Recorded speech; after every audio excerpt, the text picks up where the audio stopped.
Can you, can you hear me okay? Yeah, good, Louisa. Great. How is everybody? Hi, Ella. How are you doing? Good to see you, Hello. Monty. Good to Monty, how see are you you as doing? well. Good. How are you? Good. Good. Diana. Diana, are you coming on?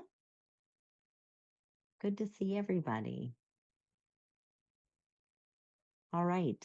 Okay, well, it's 4 o'clock. So why don't we get started? I'm recording today's session and I'm going to be sending it out to everybody. So welcome, welcome. It's great to see everybody here today.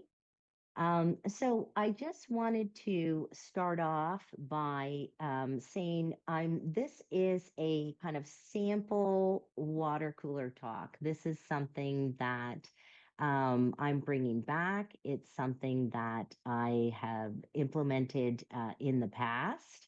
And it's something that I'm bringing back, and it's something that I want to be able to share with you. So, many, many years ago, I started the Wellbeing Water Cooler during the pandemic when things were really bad. And I did two water coolers a week for 18 months.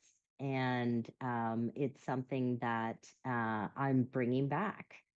And it's something that I want to do. It's a community that I'm starting. It's a community and a toolkit for professionals who want to champion well-being at work.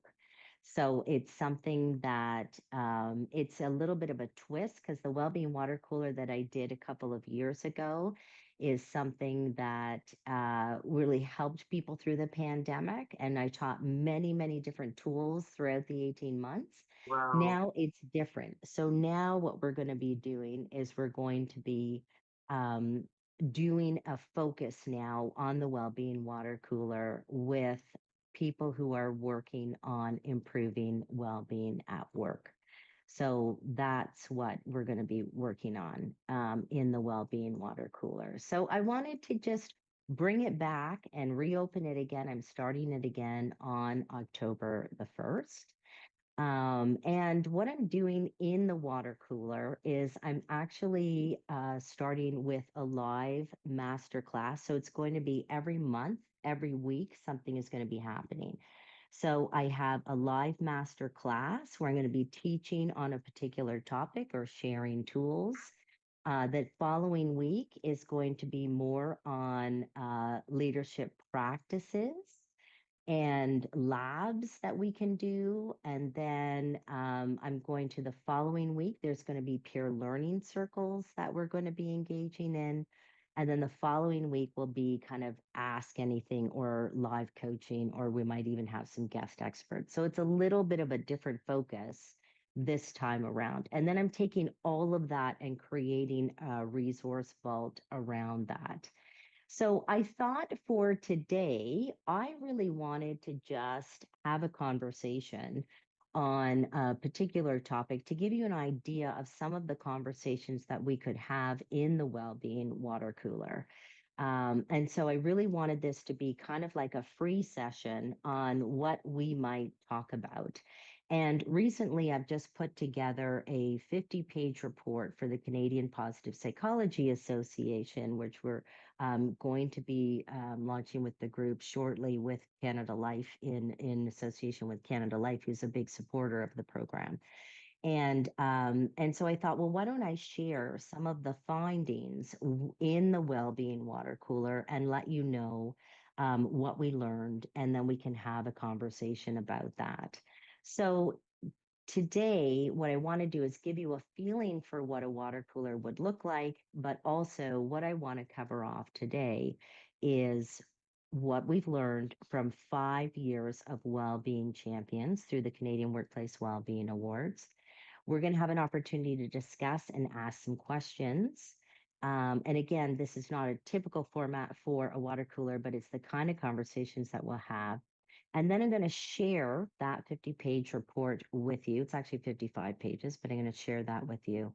And then I'm going to share how you can become a founder in the Wellbeing Water Cooler, because there's a huge discount for founders before October the 8th.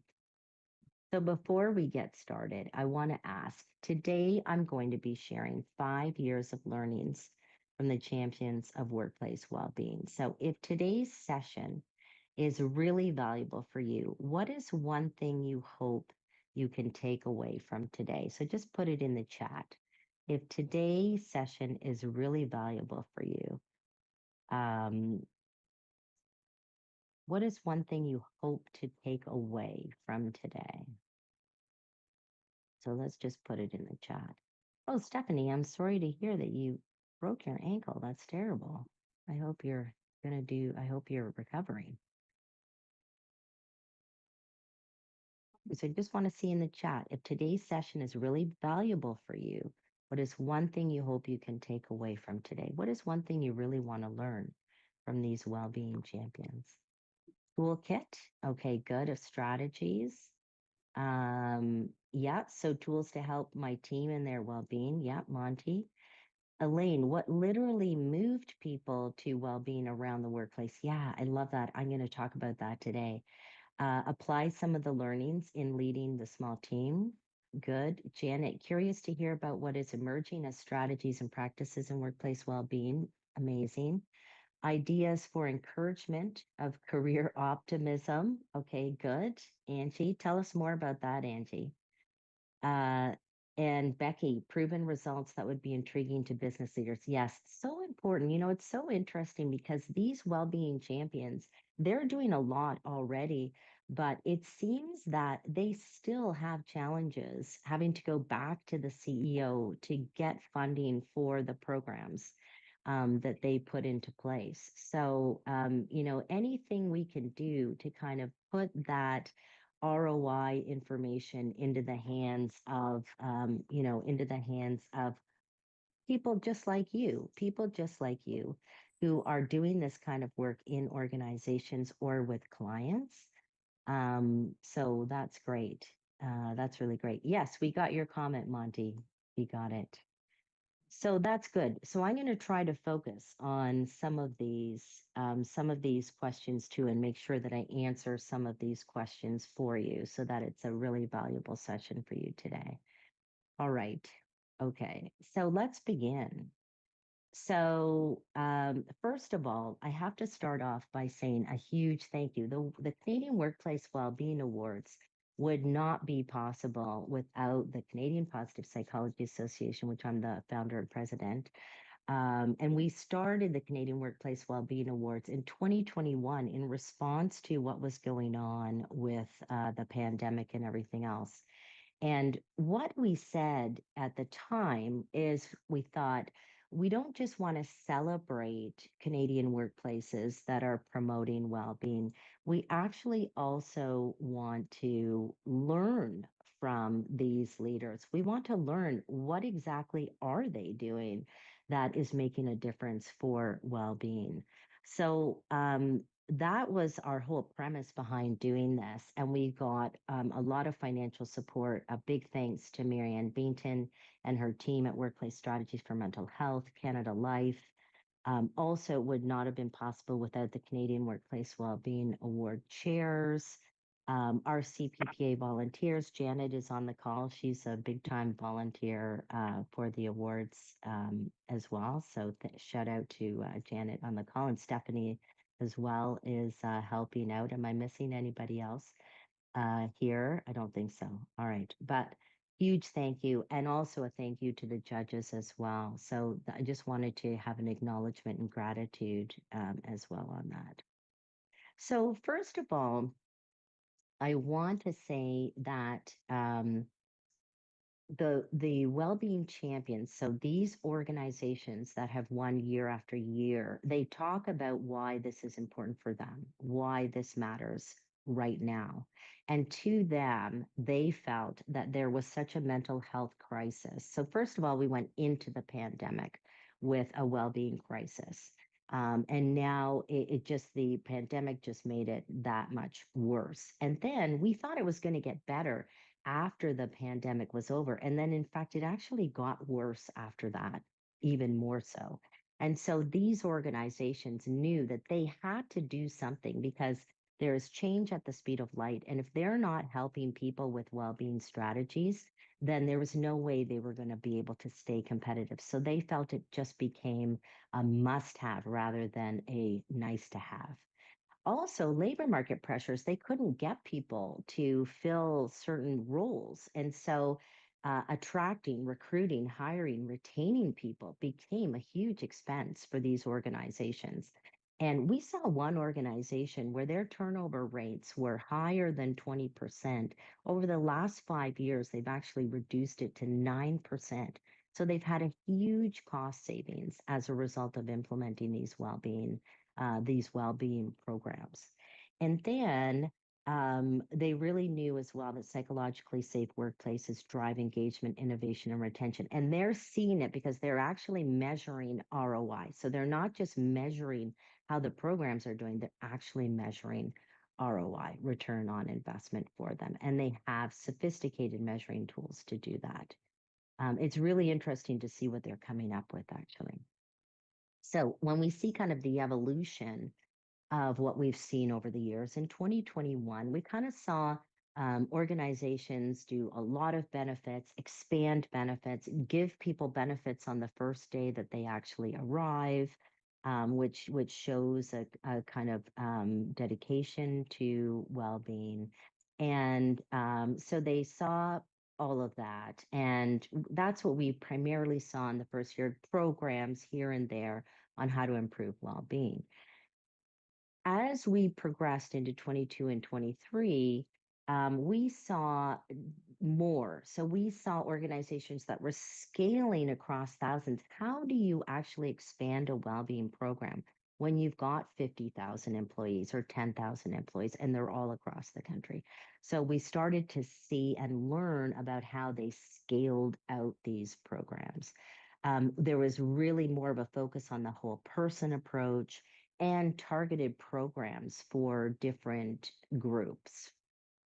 Then we found in 24, 25. Now, as of this reporting, we have not declared the winners of the 2025 awards. So just so you know, I did glean some insights from some of the applications, but we don't have the winners yet of the 2025 awards just yet. And that will happen in November. And I hope that you're on our mailing list, and I'll give you a link. There is a link actually in the report where you can become a member of the CPPA for that.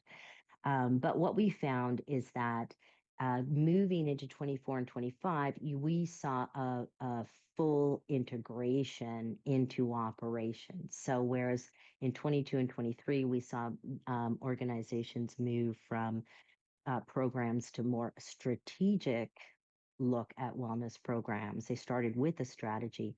Now we see full integration with operations, policies, and strategy, where they are embedding certain practices into just how they show up. They're teaching every leader these tools on how to promote workplace well-being. So we're seeing more full integration. And I'm going to take some Q&A at the end of this presentation. So if you have some questions, you can put them in the chat and I'll get to them when we get to the Q&A, but please feel free because I want to get some questions that we're going to actually review. Okay, so what I want to highlight now, and there's lots more case studies in the report, is I want to talk about case studies in excellence.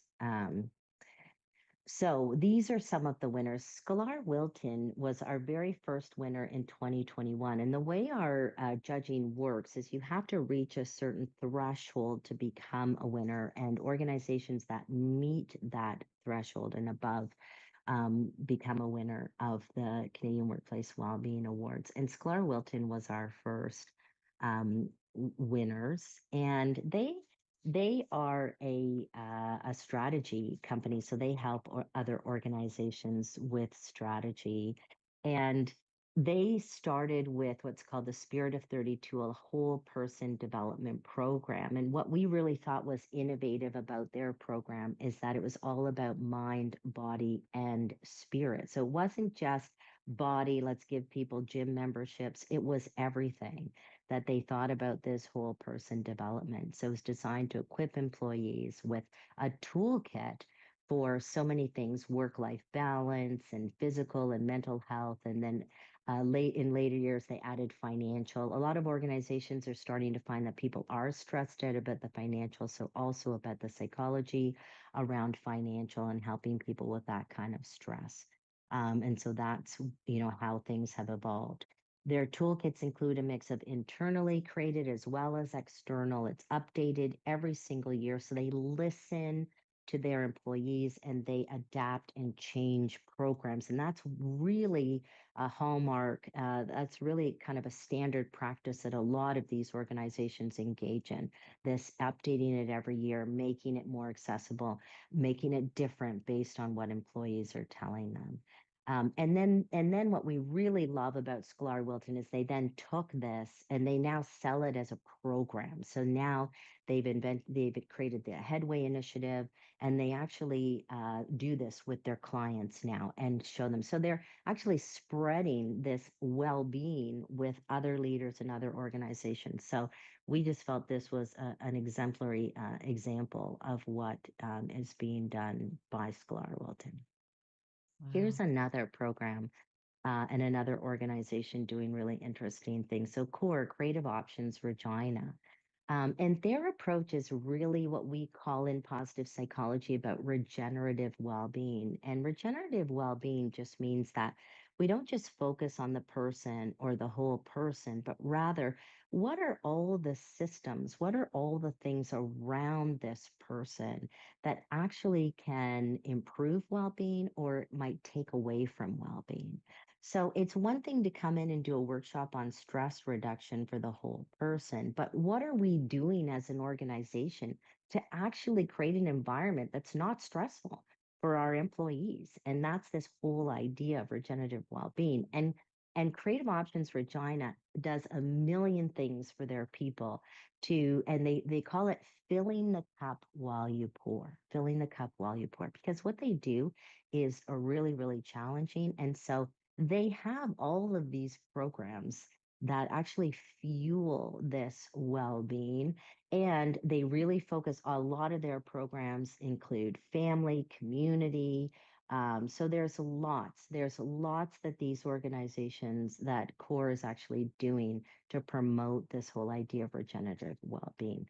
And they use this philosophy of gentle teaching, which is a very compassionate approach. And they say, if we do that with our clients, why aren't we doing it with our employees? And that's really important. That's at the core of what they do. Okay, I love this with Best Buy. They have really scaled this for thousands, and they have, as you know, Best Buy Canada has many locations across the country. How do we get well-being practices to be known? A lot of these organizations, they struggle with, they have all of these things that they're doing, but people don't know about them and they're not using them. So utilization levels are low. And so they struggle with this. So what they did was they've created portals now that people can come in and get access.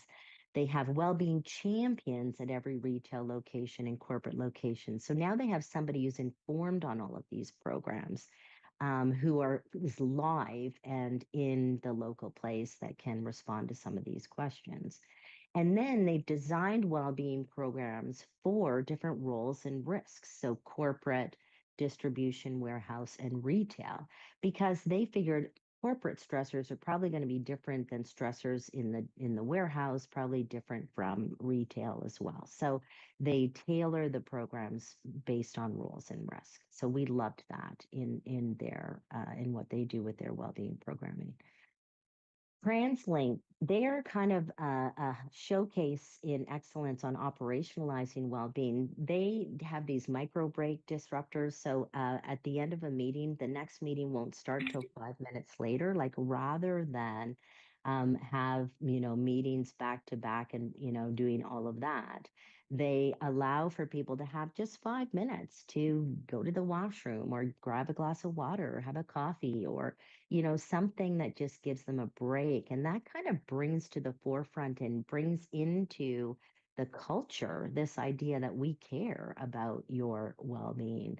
They have Thursday focus days when it comes to being autonomous, and people love to be able to control a little bit more of what they want to do in their day. So Thursdays, they don't allow people to book meetings with you. So you have total focus days on Thursdays.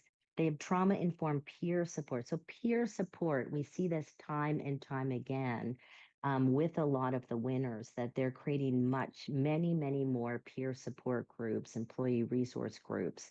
And they find that this can be some of the best ways to support employees. And then you've got a facility dog, for example, and they figure not everybody's going to want to take bubble baths to de-stress, but everybody loves dogs, right? Well, a lot of people do. So um, they will bring a dog around, that people can pet, and they're trying to kind of expand.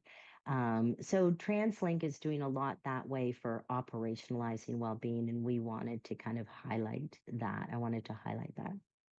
At Metrolinx, really interesting. They have an employee care office, and they have introduced menopause programs. So they were really on the forefront of this. And women even said, I never imagined that my company would start talking about menopause, and now we're talking about it all the time. And now you see a lot of companies are starting to talk about menopause. But what they found at Metrolinx, for example, and they're putting in the subway, for example, so I hear them all the time in my neighborhood. But some of these uniforms are so heavy and thick. And women in menopause are saying, I have these hot flashes. This uniform I have to wear is too much for me to wear. So they're starting to rethink uniforms and starting to think about where can women go to change and things like that when they're in menopause, and listening to what those needs are. And it's not just menopause, it's also other groups within the organization that might have special needs. And Eco on the Go, so they might they're bringing these well-being practices and programs to, the different locations so people have access to them, things like domestic violence policies as well. So really, again, something to think about. Um, and then I really wanted to say as well, there's so many, and I'm going to send you the report. I'll give you a link to download the report before we finish today. And there's so many more strategies and tools in the report. But I wanted to highlight Kids Health Phone, Connect Place, BMO. They're all doing really interesting things, lots of interesting programs. But one thing that they have in common, and a lot of these organizations have in common, is a comprehensive listening strategy. And so, if you haven't heard of that before, a listening strategy is just these organizations are not just doing a once a year engagement survey. They are doing the engagement survey plus pulse surveys on a regular basis, whether it's monthly or quarterly. And then they're also having focus groups, and they're also doing stay interviews, and they collect this within a database. So all of this information is coming in through a comprehensive listening strategy, in which case they can hear, listen, and then report back. So I love that there's actually a whole strategy now around how they're listening to employees on a regular basis.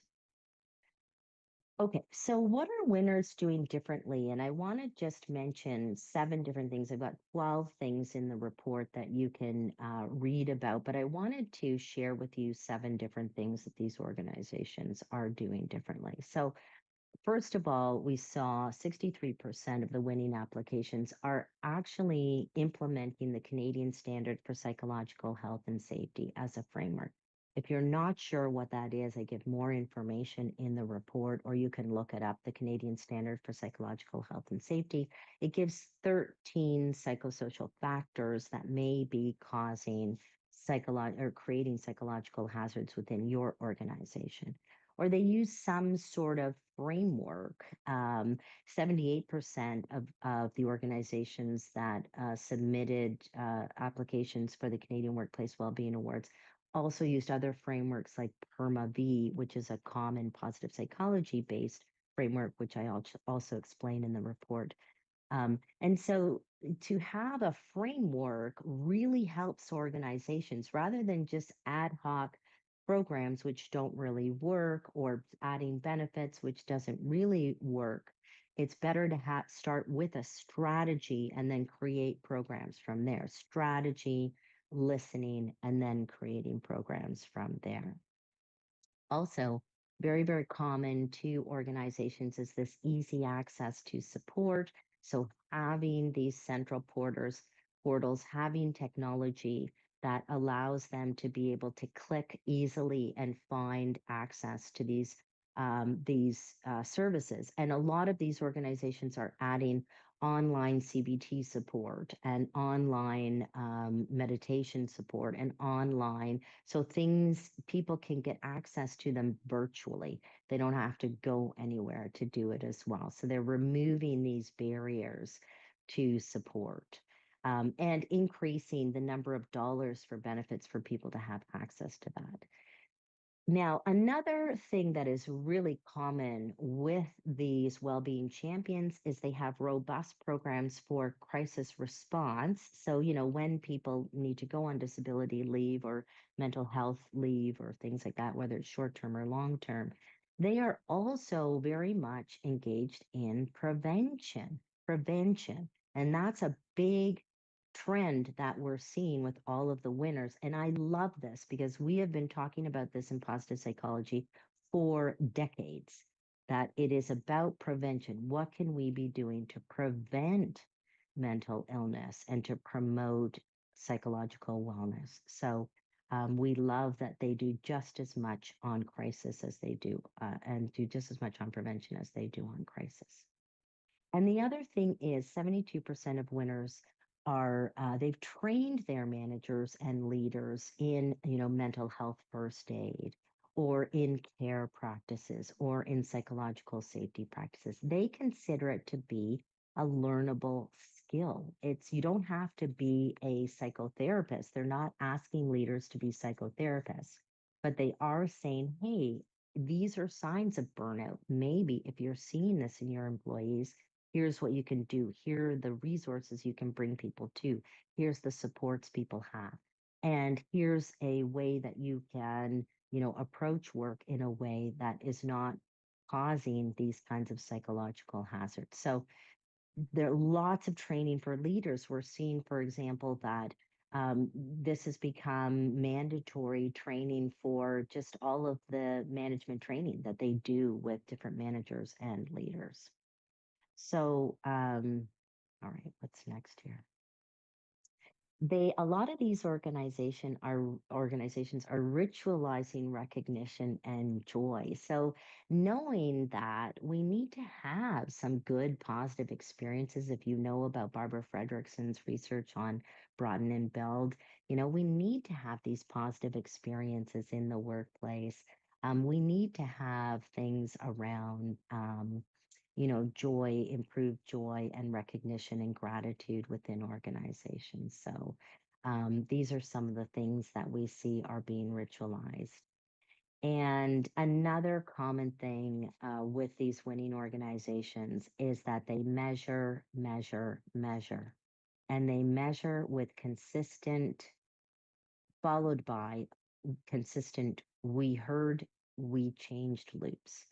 And I see this all the time to my clients. Don't just survey for the sake of surveying. You have to come back and say what you did with this information. And this is something that these organizations do very well. And they have certain things. They might even have a Slack channel, or they might do like monthly leadership videos. In our last Pulse survey, you said this, that you wanted more comfortable chairs in the lunchroom, so we put more comfortable chairs in the lunchroom. Whatever it is, we heard you, and this is what we did. And to consistently, if you're going to do a survey, to consistently come back with we heard, we changed loops. And they also measure ROI. They also measure using the standard or using another standard. They also measure how are we doing? How are these programs actually doing? And finally, one thing that's very common with the winners is they have leaders share stories of struggle. Because when people hear that leaders are struggling with their mental health, it normalizes the conversation.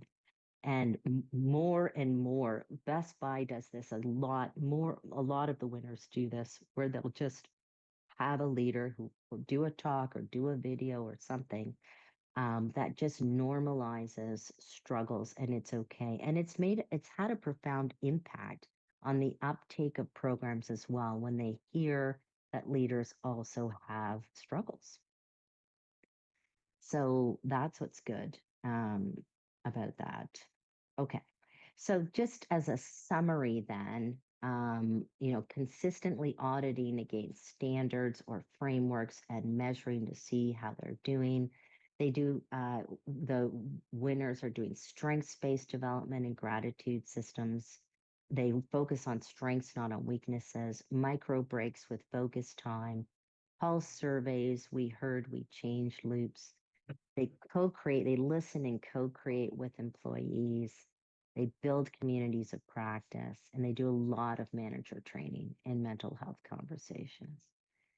So I've just spoken for a lot. Um, so what I want to do now is I want to do a breakout with you, and I want to ask this question in the breakout. I'd love for us to have a little bit of a conversation about this. I'm just going to put this in the chat for now. And I want to, when you go into your breakouts, I'm just going to put a number of you in the breakout, but what's one idea that you just heard that you think you might take back to your workplace, or something that you think you might actually use with your clients if you work with clients? So I think there's about 3 or 4 people in each room, and I'm just going to give you a few minutes to discuss in the breakout room. Okay, so everybody knows what we're doing in the breakout.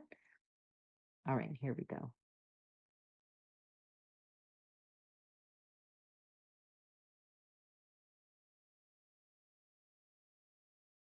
I think I pushed the Yeah, wrong great to button. see you again. Ejected myself from the room.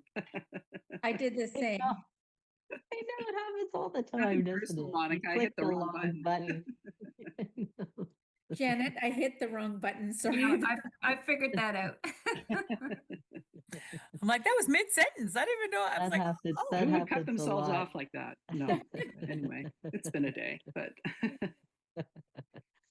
Okay, we'll just wait for the breakout rooms. We got another 14 seconds, and then we'll just wait for them to come back in. sure. We're just Yeah, chatting about the thank you. fact that people with unresolved issues pre-COVID or pre-lockdown will only have those exacerbated when they're forced to return to the workplace. So Yeah, that's very true. Okay, quite a toxic let's combination. let's put these in the chat. What are you thinking? Let's put this in the chat. What's one idea you're taking back to your workplace or that you want to share with your clients? Let's just throw them in the chat. What did you guys talk about? Monica, you talked about micro breaks. You've got micro breaks. You like that idea of the That micro idea. break. It's one of those Yeah. things that's a gift to yourself whenever you're feeling like it's rising. Take a little walk, get a cup of tea. I love that. Yes, nice. Nancy, you've got some stuff in there on struggle and shares. Yeah. Share that we're all human and sharing. Yeah. I think it's important to share, isn't it? When people know that others are struggling along with you, right? And hearing those stories. That's what I love about the leaders too. Yeah. Nicole, you like the listening strategy. Tell us more about that. You can't, maybe Nicole can't come on. Yeah, I love the listening strategy. This whole idea to have okay, got it. Nicole's driving.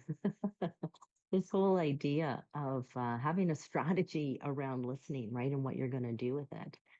Elaine, go ahead. You said listening and positive leadership. Yeah. You like the listening strategy as well, Elaine. Yes, so much. And we were talking also with Monty and Marla about like buy-in, and we're so lucky because Marla's a judge. So That's right. Like just enjoy her like experience. It's just so rich. So yeah, the listening really moved me. So great Yes. Marla, session. yes, good. Excited. Marla, I should have mentioned you were, I said, is there anyone else? I'm like, oh yes, Marla is a judge. That's right. Marla is one of our judges, which is great. Yes. Okay, good. And the domestic violence policies for Metrolinx, yes, very important as well. And yeah, and good to get back to people. I love this idea of, listen, we heard, we heard, and here's what we did. And I think that's a big difference, in terms of what people have done in the past, where they just kind of survey and survey and survey and never actually loop. They might be doing something, but they never actually communicate back as to what exactly they're doing, right? Yeah, survey fatigue. That's right, Monty. Okay, so let me just share my screen again here. And Oh.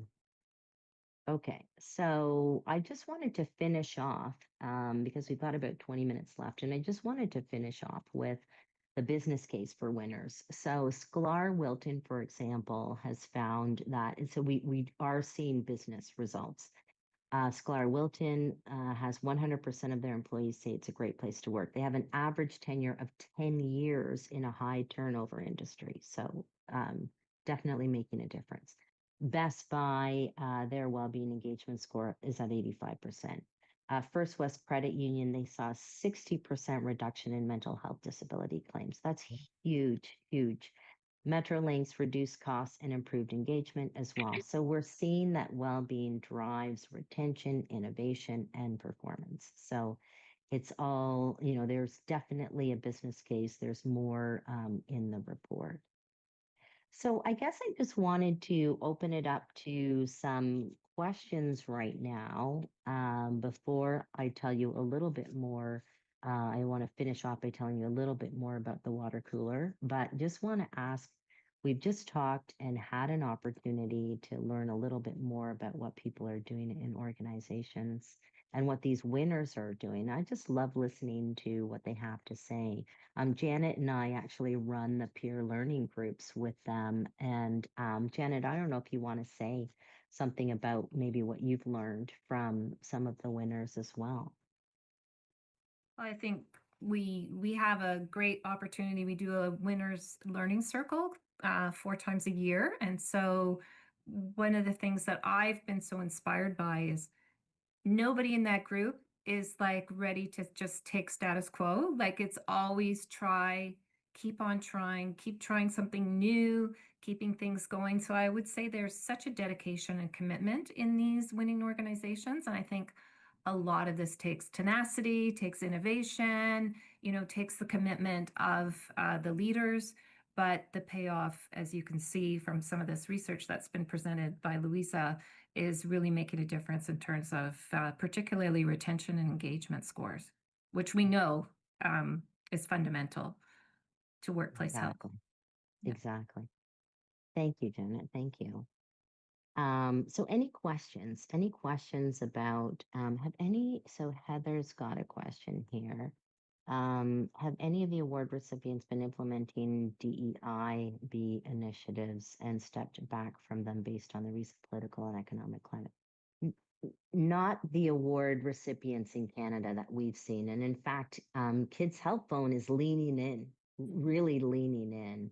And so they're doing more in terms of all of that. And in terms of programming, they're really personalizing programs. So they're really thinking more about diversification. They're thinking more about how to actually bring in more diversity and equity into what they do, and being more equitable. So no, we have not seen that with award recipients. I know with some of my clients, they're in a dilemma because they have American subsidiaries, and they're being told, by lawyers that they have to start doing things differently. And they're kind of standing up and saying, we're going to continue to do what we feel is best for our company and be kind of leaders in this space, which is really good. which is really good to see. So, yeah. So again, we've seen the opposite with award winners. They're really leaning into DEI Yeah. initiatives. Yeah. Yeah, exactly. What else? Any other questions? Nancy, you got a question? It's not really a question. It's just that this just makes sense. It's and it's making a safe space, letting people know that we're not just just do what I say, do the survey, like we're getting back to you and letting you know that what you're saying is valuable and this is how it's been implemented, and that's including the people in it. And it just and obviously that's going to raise morale and make a safer space. It just makes sense. Yeah, Yeah. exactly. Yes. And Yeah. we know that. We know that.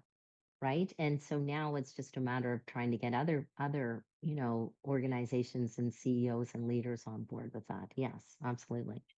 Okay, great. Thank you, Nancy. And Angie is asking, what about stay interviews? When are they being introduced? So what we find with winners is that the stay interviews are a standard course for key players. Not all organizations will do stay interviews with everybody, but with key players that they want to stay on board or groups that they want to stay in touch with, they will implement stay interviews. And then what is important with the stay interview, it becomes part of the listening strategy. So the information gets put into a database so that they can actually glean insights from all of the stay interviews that are taking place across the organization as well. So it's not just a practice for, you doing a stay interview and trying to retain somebody key, but what did this leader glean from this, and what are 10 leaders, if we can start to take a look at the trends now as to what 10 leaders have collected in their stay interviews, then we get a picture and we have even more listening now that's available. And all of these AI tools, it becomes easier to start spotting some of the trends in data if you've got large amounts of data that you're trying to process. You can start to see some of these trends and, what are people telling us in general from stay interviews. So yeah, that's something that is being done in a more systemized way. Any other questions? Okay. All right. Well, if there are not any other questions, then what I want to here, let me just share my screen again. So I'm going to, in the chat, I'm going to give you a link where you can actually download this, report. Let me just pull it off here. Here we go. It's in PDF format. So let me put this in the chat for you.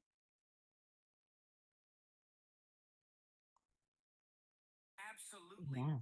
So here we go. So here's the report. So go ahead and you can use that link. Let me know if anyone's having any problems with the link. It's quite an extensive report. I included a lot of different strategies in there for you. And so if you have any questions, my contact information is there. You can certainly ask. We're going to have our Wellbeing Awards are going to take place in November, so that will be great. But I guess I just want to, before we move on, I just want to ask a question. I'm just going to put it in the chat.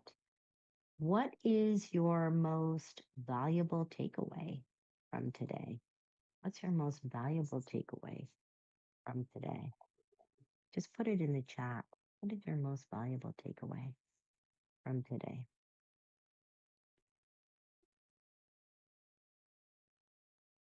What has been most valuable about this particular session? Validation, yes.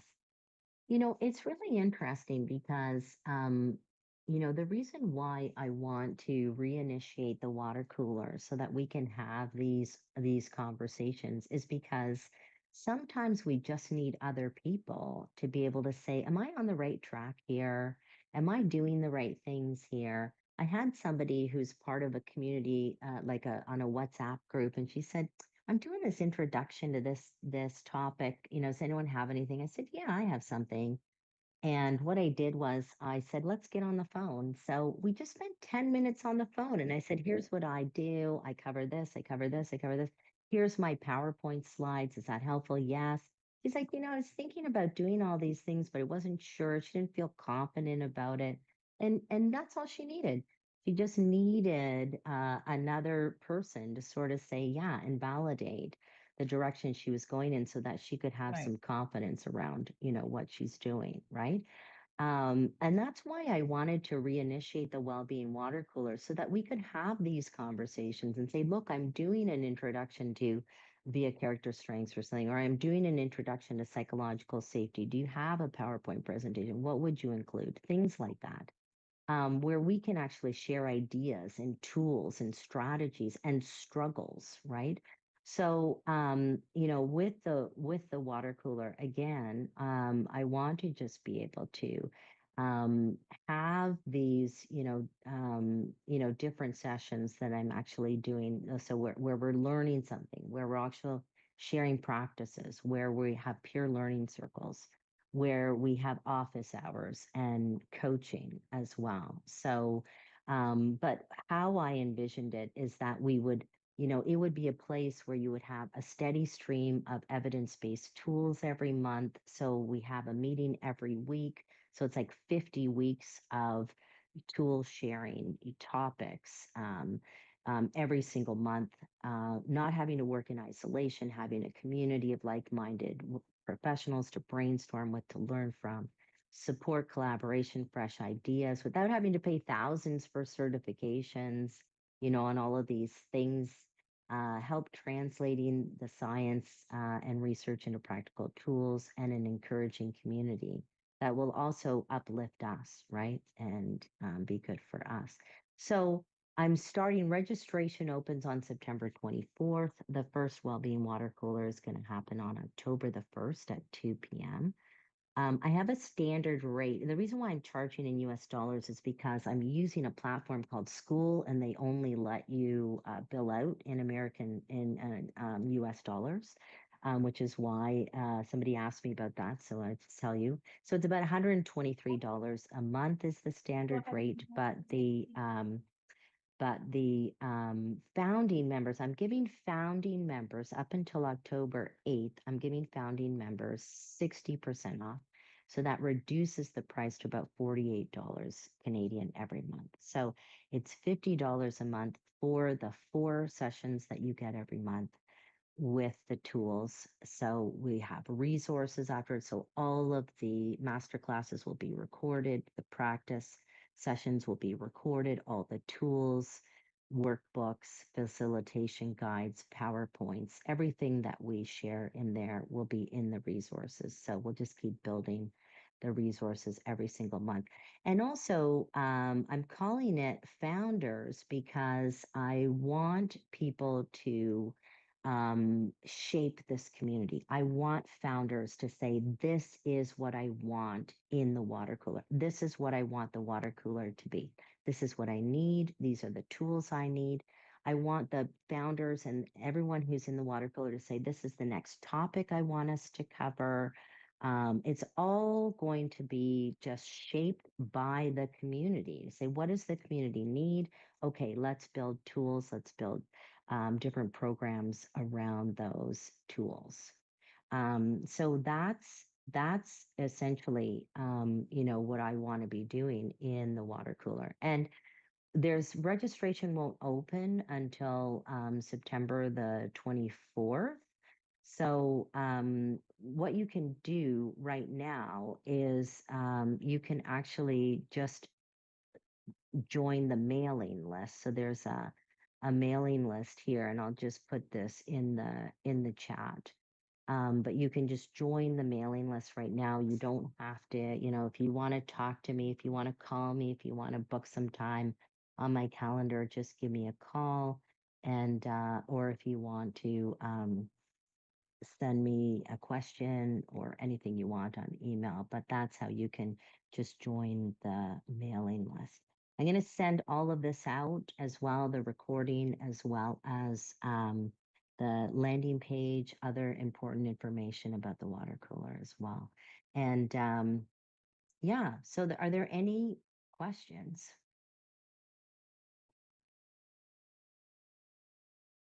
I see there were a few more questions in here around prevention strategies and investments.